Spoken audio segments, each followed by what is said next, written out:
Assalamualaikum warahmatullahi wabarakatuh. Selamat pagi, tetap semangat belajar dari rumah ya.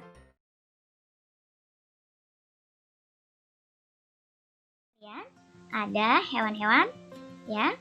Nah, selain manusia, hewan juga memiliki jantung dan sistem peredaran darah. Darah ini akan mengangkut nutrisi ke seluruh tubuh hewan. Nah, kita akan bahas satu persatu. Sistem peredaran darah hewan itu terbagi jadi dua.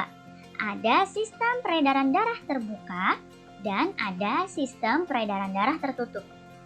Kalau sistem peredaran terbuka, itu adalah darah yang mengalir pada tubuh hewannya tidak selalu dalam pembuluh darah dan tekanan aliran darahnya itu lebih lambat. Ini kalau peredaran darah terbuka. Jadi darahnya tidak selalu di pembuluh darah. Sedangkan kalau peredaran darah tertutup, ini darahnya selalu berada di dalam pembuluh darah dan tekanan aliran darahnya lebih cepat. Jadi bedanya ini ya, kalau peredaran darah tertutup, ini peredaran darahnya selalu berada di dalam pembuluh darah. Jadi darahnya selalu mengalir di dalam pembuluh darah. Kalau peredaran darah terbuka, darahnya tidak selalu ada di dalam pembuluh darah. Kita lihat di sini. Nah, ini kalau peredaran darah terbuka, ini alirannya seperti yang sebelah kiri. Jadi nanti dari jantung, nah di sini mengalir dan pembuluh darahnya nggak bertemu di sini. Nanti keluar dari sini, nanti dia masuk lagi ke jantung. Kalau peredaran darah tertutup, ini mengalir terus dan selalu ada di pembuluh darah dan pembuluh darahnya ini menyambung satu sama lain.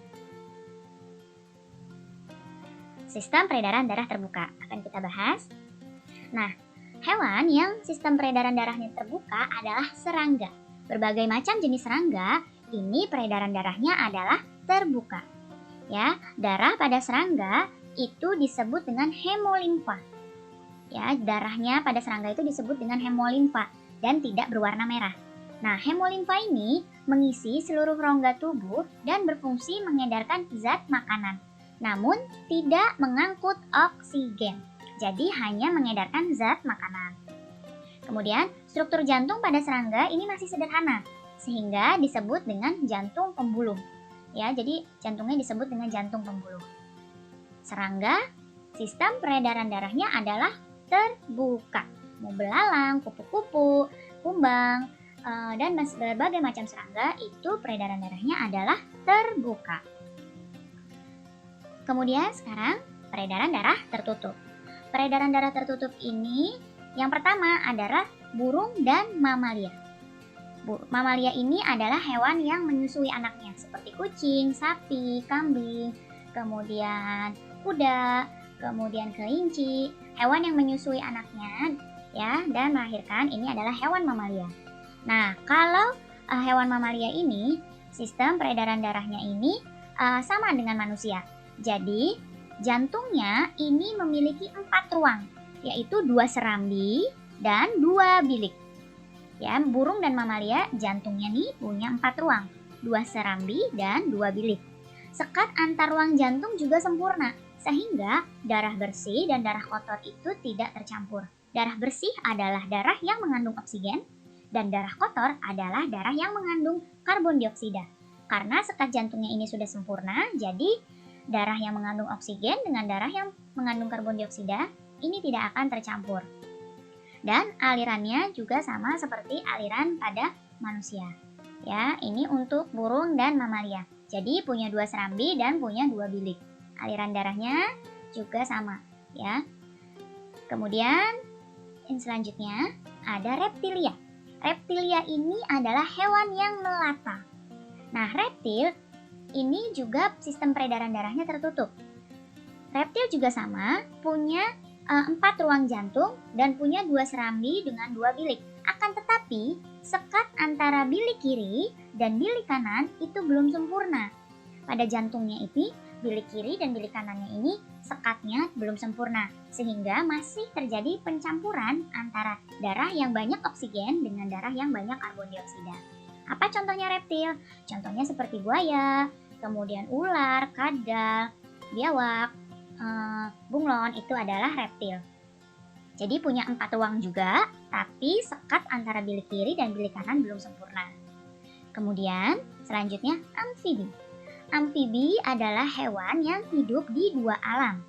Nah, hewan amfibi ini punya sistem peredaran darahnya juga sama ya, tertutup. Jantung amfibi ini punya 3 ruang, yaitu ada 2 serambi dan 1 bilik. Jadi darah yang banyak oksigennya bercampur dengan darah yang banyak karbon dioksidanya di bilik. Nah, kemudian darah yang banyak oksigennya ini dipompa ke seluruh tubuh, sedangkan darah yang banyak karbon dioksidanya ini dipompa ke paru-parunya amfibi. Selanjutnya adalah ikan. Nah, ikan ini jantungnya punya 2 ruang, hanya punya 2 ruang ya. Dan juga ikan memiliki sistem peredaran darah tertutup. Nah, apa saja 2 ruangnya? 2 ruangnya itu adalah 1 serambi dan 1 bilik. Jadi, bilik nanti memompa darah ke arah insang untuk mengambil oksigen lalu diedarkan ke seluruh tubuh. Jadi darahnya pertama ke arah insang dulu. Kemudian untuk ambil oksigen diedarkan ke seluruh tubuh. Kemudian serambinya menerima karbon dioksida dari seluruh tubuh ikan. Pada pembelajaran 6 tema 4 subtema 1 ini, kita akan belajar tentang macam-macam pantun berdasarkan isinya. Kalian masih ingat kan apa itu pantun? Tepat sekali.